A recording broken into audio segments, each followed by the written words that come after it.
شاہا کریمہ دستگیرہ اشرفا حرمت روح پیمبر ایک نظر کن سوئے ماں اشرف نہنگ دریا دریا بسی نہ دارد دشمن ہمیشہ پر غم با ذکر تو دوست دارد. بابا سے بلند درود پاک کا نذرانہ بانداز غلامانہ پیش کریں. پڑھیں اللہم صلی علی سیدنا و مولانا محمد معدن الجود والکرم صلو علیہ صلاۃ و سلام علیک یا رسول اللہ صلی اللہ تعالی علیہ وسلم. نظر آتی ہے گلشن میں ہوا ناسازگار اپنی، نظر آتی ہے گلشن میں ہوا ناسازگار اپنی، گلے باغ خلیلی بھیج دے باد بہار اپنی. ہمیں کرنی ہے شہنشاہ بقا کی رضا جوئی، وہ اپنے ہو گئے تو رحمت پروردگار اپنی، وہ اپنے ہو گئے تو رحمت پروردگار اپنی. اور طریق مصطفیٰ کو چھوڑنا ہے وجہ بربادی، طریق مصطفیٰ کو چھوڑنا ہے وجہ بربادی، اسی سے قوم دنیا میں ہوئی بے اقتدار اپنی. یہی ہے آرزو تعلیم قرآن عام ہو جائے کہ ہر مذہب سے کہ ہر پرچم سے اونچا پرچم اسلام ہو جائے.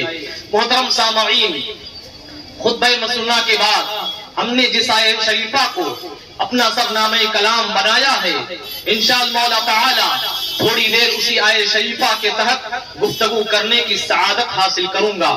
دعا ہے پروردگار عالم ہمیں حق بولنے، آپ کو حق سننے، جو میں بولوں اللہ پہلے مجھے پہ آپ کو اس پر عمل کرنے کی توفیق عطا فرمائے. زور سے کہتے آمین. آمین آمین ماشاءاللہ. محترم حضرات، یہ جلسے جلوس یوں ہی انعقاد پذیر نہیں ہوتے، بلکہ بڑی قربانیاں پیش کرتے ہیں ذمہ داران. تب علماء کی اتنی بڑی ٹیم ممبر نور پہ نظر آتی ہے، لیکن بڑا افسوس ہوتا ہے اس وقت جب ہم اپنے جلسوں کو میلے کی شکل میں تبدیل کر دیا کرتے ہیں. ایک آیا دوسرا گیا، دوسرا آیا تیسرا گیا، ماحول کو ہم خراب کر دیتے ہیں. جبکہ یہ جلسے لطیفے اور کہانیوں کے لیے نہیں ہوتے، بلکہ ان جلسوں سے ایک پیغام دیا جاتا ہے اور امید کی جاتی ہے کہ یہ قوم ان پیغامات پر ضرور عمل کرے گی. حضرات، ہم اور آپ زندہ ہیں، ہماری اور آپ کی سانسیں چل رہی ہیں. ہمارے وہ بھائی جو تڑپ تڑپ کر اپنی جان دے چکے ہیں، ظلم و تشدد کا نشانہ بن چکے ہیں، معصوم بچیاں جنہیں درندوں نے اپنی ہوس کا شکار بنایا ہے، آج آ کر کے ہمارے کانوں سے ٹکرا رہی ہیں کہ اے رسول ہاشمی صلی اللہ تعالی علیہ وسلم کا کلمہ پڑھنے والوں، کب تک دنیا کا مزہ لیتے رہو گے؟ کب تک بدعمالیوں کی نگر میں چل کر کے اپنے برائیوں کی وجہ سے اور اسلامی تعلیمات سے دور ہونے کی وجہ سے مذہب اسلام کا مذاق ہوتا ہوا دیکھ کر چپ رہو گے؟ حضرات، ہماری اور آپ کی ذمہ داری ہے، ہمیں اور آپ کو اپنی ذمہ داریوں کو نبھانا ہوگا، ورنہ یاد رکھو اگر ہم نے اور آپ نے اپنی ذمہ داریوں کو ادا نہیں کیا تو قیامتیں ہمارے دروازوں پر دستک دے رہی ہیں، موت ہمارے سامنے آ کر کے کھڑی ہے. ہمیں اور آپ کو اپنی ذمہ داریوں کو سمجھنا ہوگا. اگر آپ ترقی چاہتے ہیں تو علم کے میدان میں آگے آنا ہوگا. اگر آپ عزت کی زندگی چاہتے ہیں تو علم کے میدان میں اپنے قدم کو آگے بڑھانا ہوگا، علم کے میدان میں آگے آنا ہوگا. ورنہ یاد رکھو اگر ہم جاہل رہ گئے، اگر ہم ان پڑھ رہ گئے، اگر ہم گنوار رہ گئے، اگر ہم علم سے دور رہ گئے، اگر ہم تہذیب سے دور رہ گئے تو ہمیں مٹانے کے لیے دنیا ناپاک منصوبے بنا چکی ہے، دنیا پلان بنا چکی ہے. یہ ہمیں مٹا دے گی، یہ ہمیں ختم کر دے گی. لیکن اگر ہم نے علم حاصل کر لیا اور علم کی شمع کو جلا کر کے اس کی روشنی میں اپنے قدم کو آگے بڑھاتے رہے تو ہمارے خلاف جو ناپاک منصوبے بنائے جا رہے ہیں، ان ناپاک منصوبے بنانے والوں کے منصوبے خاک میں مل جائیں گے. وہ ہمارا کچھ نہیں کر سکتے، وہ ہمارا کچھ نہیں بگاڑ سکتے. لفظ اقرا کا جو پیغام تھا اس کو چھوڑ دیا ہے. اللہ اللہ پہلے اسٹیج کی توجہ. لفظ اقرا کا جو پیغام تھا اس کو ہم نے چھوڑ دیا ہے. ان لوگوں نے پڑھنا شروع کر دیا. ہم دینی تعلیمات سے دور ہو گئے ہیں، اخلاق مصطفیٰ سے دور ہو گئے ہیں. ان لوگوں نے پڑھنا شروع کر دیا، وہ موت کا سامان بنا رہے ہیں. ہم نے پڑھنا چھوڑ دیا. اگر آپ چاہتے ہیں کہ آپ ترقی کرو، اگر آپ علم کے میدان میں آگے آنا چاہتے ہیں، اگر آپ چاہتے ہیں کہ آپ کا معمول اچھا ہو، اگر آپ چاہتے ہیں کہ آپ کا معمول بہتر ہو، اگر آپ چاہتے ہیں کہ تہذیب آ کر کے لوگ آپ سے سیکھیں تو ہم لوگ عالم دین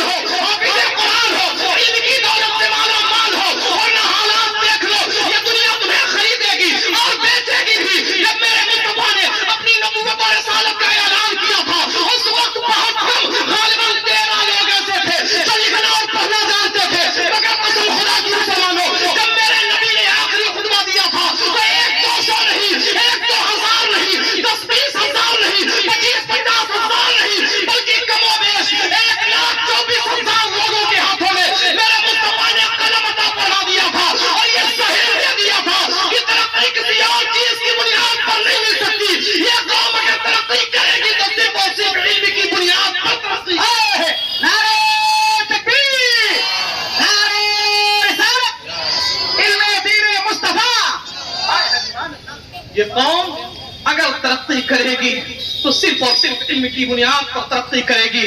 جس پیغمبر نے یہ ارشاد فرمایا ہو میں معلم بنا کر کے بھیجا گیا ہوں, آج اس پیغمبر کے ماننے والوں کا حال یہ ہے کہ وہ نہ صحیح ڈھنگ سے قرآن پڑھ سکتے ہیں, نہ سورہ فاتحہ پڑھ سکتے ہیں, نہ ہی حدیث مصطفیٰ سے واقف ہیں, اور نہ ہی دنیاوی تعلیم سے اپنے آپ کو آراستہ و پیراستہ کیے ہوئے ہیں. یاد رکھو مسلمانوں, آج جب آپ کا سروے کیا جاتا ہے تو آپ مذہبی تعلیم سے بہت دور نکل چکے ہیں.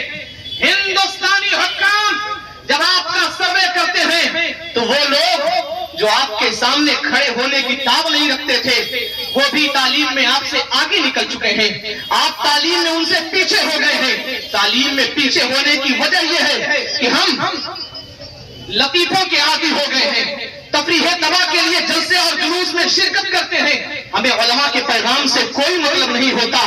علم حاصل کرو, اپنی ذمہ داریوں کو سمجھو. جو انسان اپنی ذمہ داری کو سمجھ لیتا ہے جہاں بھی جاتا ہے کامیابی اس کے قدموں کا بوسہ لیتی ہوئی نظر آتی ہے. آپ یاد رکھو, آج دنیا میں ہر جانب سے ہمارے اور آپ کے بھائیوں کی چیخیں سنائی دے رہی ہیں. ہندوستان کے بے گناہ مظلوم مسلمانوں کے آہو بغا کی آواز ہمارے اور آپ کے کانوں تک آ رہی ہے. ہم خاموش تماشائی بنے ہوئے ہیں, کچھ نہیں کر پا رہے ہیں. علم حاصل کرو, آگے بڑھو. عزت پانا ہے تو تعلیم حاصل کرنا ہوگا. عزت پانا ہے تو تعلیم حاصل کرنا ہوگا, ورنہ یاد رکھو اگر ہم جاہل رہ گئے تو پھر ہمیں اپنی ذمہ داریوں کا احساس نہیں ہوگا. پھر یہی ہوگا اگر ہم دین و دنیا کے علم سے کوسوں دور رہے کہ ہم پیدا ہوئے مسلمان کے گھر, دیکھا باپ نماز پڑھ رہا ہے, بیٹے نے بھی نماز پڑھنا شروع کر دیا, بھائی قربانی کر رہا ہے, اس نے بھی قربانی کرنا شروع کر دیا. ہمیں اپنی ذمہ داریوں کا احساس نہیں ہوگا. علم حاصل کرو, اپنی ذمہ داریوں کو سمجھو. آپ حدیث مبارکہ کا مطالعہ کریں گے تو آپ کو معلوم ہوگا, اور قرآن کو دبا کے تو حل اعلان کر رہا ہے کنتم خیر امت, تم بہترین امت ہو. بہترین امت کیوں ہو؟ اخرجت للناس تأمرون بالمعروف وتنہون عن المنکر. بہترین امت اس لیے ہو کہ بھلائی کی دعوت دیتے ہو, برائی سے منع کرتے ہو. علامہ جہانگیر القادری صاحب بلا کی آمد ہے, نعروں سے استقبال کر لیجئے. نعرہ تکبیر, نعرہ رسالت. آمد علماء اہل سنت حضرت علامہ جہانگیر القادری صاحب قبلہ. ماشاءاللہ. تم بہترین امت ہو. قرآن کہہ رہا ہے تم بہترین امت ہو. جب انسان بہتر ہوتا ہے تو اس کی ذمہ داری بڑھ جایا کرتی ہے. آج عالم یہ ہے, ہم کھڑے ہو کر کے پانی پی رہے ہیں, ہمارے نوجوانوں کے ہاتھوں میں شراب کی بوتل ہے. ہم لوگوں کو اچھی تعلیم کیسے دے پائیں گے؟ ہمارا اچھا سماج کیسے بنے گا؟ اچھی سوسائٹی ہماری کیسے ہوگی؟ اچھی تعلیم ہم کیسے دے پائیں گے؟ یقیناً جب علم کے زیور سے آراستہ پیراستہ ہوں گے تو ماحول اچھا ہوگا, سوسائٹی بہتر ہوگی, ماحول خوشیوں سے خوشبوؤں سے معطر ہو جائے گا. لیکن اگر ہم علم سے دور رہے تو پھر ہمیں اپنی ذمہ داریوں کا احساس نہیں ہوگا, ہم اپنی ذمہ داری کو نہیں سمجھیں گے. تو پھر یہی ہوگا کہ ہمارا بچہ نچنیا بنے گا, ہمارا بچہ گویا بنے گا, ہمارا بچہ ڈرگس پینے والا بنے گا, ہمارا بچہ شرابی بنے گا, ہمارا بچہ جواری بنے گا, ہمارا بچہ تاش کھیلنے والا بنے گا. لیکن جب ہم اپنی ذمہ داری کو سمجھیں گے اور علم حاصل کریں گے اور اپنے بچے کو بتا دیں گے بیٹا تو شراب پینے کے لیے نہیں پیدا کیا گیا ہے, تو تاش کھیلنے کے لیے نہیں پیدا کیا گیا ہے, تو ڈرگس پینے کے لیے نہیں پیدا کیا گیا ہے, تو جوا کھیلنے کے لیے نہیں پیدا کیا گیا ہے, بلکہ تو قرآن پڑھنے کے لیے پیدا کیا گیا ہے, حدیث پڑھنے کے لیے پیدا کیا گیا ہے, صدقہ کرنے کے لیے پیدا کیا گیا ہے. تو بیٹا شراب نہیں پیے گا بلکہ اذان کی آواز کو سن کر کے اپنے کانوں میں رس کھول لے گا اور خدا کی بارگاہ میں اپنی پیشانی کو جھکا کر کے کامیابیوں کے زیور سے آراستہ پیراستہ ہوتا ہوا نظر آئے. سبحان اللہ, سبحان اللہ, سبحان اللہ, سبحان. لیکن اگر ہم نے اپنے مزاج کو نہیں بدلا, اے قوم مسلم بدلو اپنے مزاج کو. آج مزاج بدلنے کا وقت ہے. کیا اسی دن اور رات کو دیکھنے کے لیے میرے مصطفیٰ نے پتھر کھایا تھا؟ کیا اسی دن اور رات کو دیکھنے کے لیے میرے آقا نے آنسو بہایا تھا؟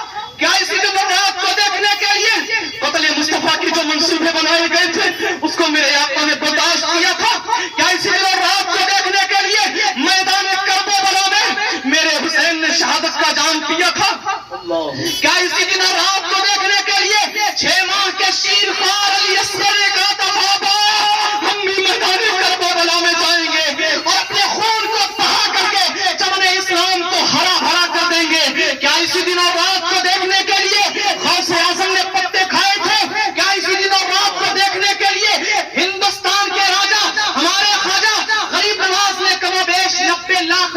کلمہ پڑھایا تھا. نہیں نہیں میرے بھائیوں، آج بھی یہ مفتری ہوں گے اپنے تربت پاک میں ہمارے کردار اور کیریکٹر کو دیکھ کر. آج بھی جاؤ تربت غریب نواز سے آواز آئے گی. آج بھی جاؤ کان لگاؤ تربت غوث اعظم سے آواز آئے گی. آج بھی جاؤ مصطفیٰ جان رحمت کی جالیوں کو چومو اور دل کے کانوں سے سنو تو نبی ارشاد فرمائیں گے، اے میرے ماننے والوں، تم بہترین امت ہو، اپنی ذمہ داریوں کو ادا کرو تاکہ تم کامیاب ہو جاؤ. سبحان اللہ سبحان اللہ سبحان اللہ سبحان اللہ ہو جاؤ تاکہ تم کامیاب ہو جاؤ. ہم نے اپنی ذمہ داریوں کو نبھایا تھا. اسلام مکے سے چلا، ایران میں پہنچا. خیر امت نے اپنی ذمہ داری کو نبھایا تھا. اسلام مکے سے چلا، روم میں پہنچا. خیر امت نے اپنی ذمہ داری کو نبھایا تھا. اسلام مکے سے چلا، انڈونیشیا میں پہنچا. اسلام مکے سے چلا، ہندوستان کی سرزمین پر پہنچا. آج تعلیم نہ ہونے کی بنیاد پر ہم نے صحابہ کی قربانیوں کو فراموش کر دیا ہے. قرون اولا میں جب میرے مصطفیٰ نے اپنی نبوت اور رسالت کا اعلان کیا تھا، لوگوں نے پتھر مارا تھا، آقا نے صبر کیا تھا. لوگوں نے برا بھلا کہا تھا، آقا نے صبر کیا تھا. قتل مصطفیٰ کے ماشاء اللہ منصوبے بنائے گئے تھے، میرے پیغمبر نے صبر کیا تھا اور محبت کے ساتھ تعلیم عام کرتے رہے. اسلام کی خوبیوں کو اجاگر کرتے رہے. اسلام کی خوبیاں برقرار ہوتی رہی. مسلمان پھٹے پرانے لباس پہن کر کے، ہاتھوں میں قرآن مقدس لے کر، زبان پر نعت مصطفیٰ سجا کر نکل جاتے. اسلام عرب کی سرزمین سے چل کر کے روم کی سرزمین پر پہنچا. رومیوں نے کہا کہو کیسے آئے ہو؟ چہرے کے حسن نے کہا تھا خیر امت ہے، نبی کا پیغام لے کر کے آئے ہیں، بہترین امت ہے، تمہیں جہنم سے نکال کر کے جنت کا مسافر بنانے کے لیے آئے ہیں. اللہ اکبر. وہاں کی تہذیب نے کہا تھا اے آنے والے مسلمان، یہاں کی تہذیب کو اپنا لے تو کامیاب ہو جائے گا. وہاں کے حسن نے کہا تھا اے آنے والے کالے مسلمان، یہاں کے حسن میں ڈھل جا تو کامیاب ہو جائے گا. وہاں کی خوشبو نے کہا تھا اے آنے والے پسینے میں سرابو انسان، تو یہاں کی خوشبوؤں سے اپنے دل و دماغ میں شامزہ کو معطر کرنے کامیاب ہو جائے گا. تو غریب مسلمان نے آواز دیا تھا، پھٹے پرانے لباس پہننے والے مسلمان نے تڑپ کر کے آواز دیا تھا ہم بہترین امت ہیں، ہم تمہاری تعلیم لینے کے لیے نہیں، نبی کی تعلیم دینے کے لیے آئے ہیں. اور تم کس حسن کی بات کرتے ہو؟ میں تو اس مصطفیٰ کے تیار سے آیا ہوں جس مصطفیٰ کے حسن کے بارے میں فرمایا گیا حسن یوسف دم عیسیٰ ید بیضا داری آچے خوبہ ہما دارن تو تنہا داری. میں اس مصطفیٰ کے حسن کا دیوانہ ہوں جس مصطفیٰ سے میرے پیغمبر نے کہا تھا، جس مصطفیٰ نے اپنے جبرائیل امین سے اپنے تعلق سے پوچھا تھا کہ اے جبرائیل تم نے تو ساری کائنات کے لوگوں کو دیکھا ہے، کیا تمہاری آنکھوں نے مجھ سے زیادہ حسین و جمیل کسی کو دیکھا ہے کہ نہیں؟ تو چوم کر قدم نبی بولے گے روح الامین یا رسول اللہ آپ سا کوئی نہیں، آپ سا کوئی نہیں. جبرائیل امین نے قدم نبی چوم کر عرض کیا تھا قلبت الارض مشارقها ومغاربها لم نرى مثل محمد. فاضل بریلوی نے جبرائیل امین کے جواب کی ترجمانی اپنے اشعار میں کی ہے. یہی بولے جہاں کے کھالے سبھی میں نے جان ڈالے، تیرے پائے کا نہ پایا، تجھے یک نہ یک بنایا، تجھے ہم ہے. نعرہ تکبیر، نعرہ رسالت، جلسہ دستار بندی، مسلک اعلیٰ حضرت. واہ واہ کیا کہنے، سبحان اللہ سبحان اللہ. واہ تجھے حمد ہے خدایا، تجھے حمد ہے خدایا. کیا کہتے سبحان اللہ، حمد ہے خدایا. ماشاء اللہ. اس طرح سے ہم بہترین امت ہونے کا فلسفہ پوری دنیا کو سمجھا رہے تھے. تب جہالت کا خاتمہ ہوا تھا، تب جہالت کا خاتمہ ہوا. وقت کے دامن میں اتنی اجازت نہیں کہ میں مزید اپنی گفتگو کو پڑھاؤں، اس لیے میں اپنی گفتگو کو ختم کر رہا ہوں. بارگاہ بہدولا شریف میں دعا ہے کہ اگر ہمارے بولنے میں کسی قسم کی غلطی ہوئی ہو تو اللہ ہماری غلطیوں کو معاف فرمائے اور ہم تمامی لوگوں کو صراط مستقیم پر چلنے کی توفیق عطا فرمائے. جو کچھ میں نے کہا ہے اللہ رب العزت پہلے مجھے پھر آپ کو اس پر عمل کرنے کی توفیق عطا فرمائے. استغفر اللہ ربی من کل ذنب واتوب الیہ. خوب کی سیر چمن پھول چنے شاد رہے، باغ باغ جاتا ہوں میں، گلشن تیرا آباد رہے۔ السلام علیکم ورحمۃ اللہ۔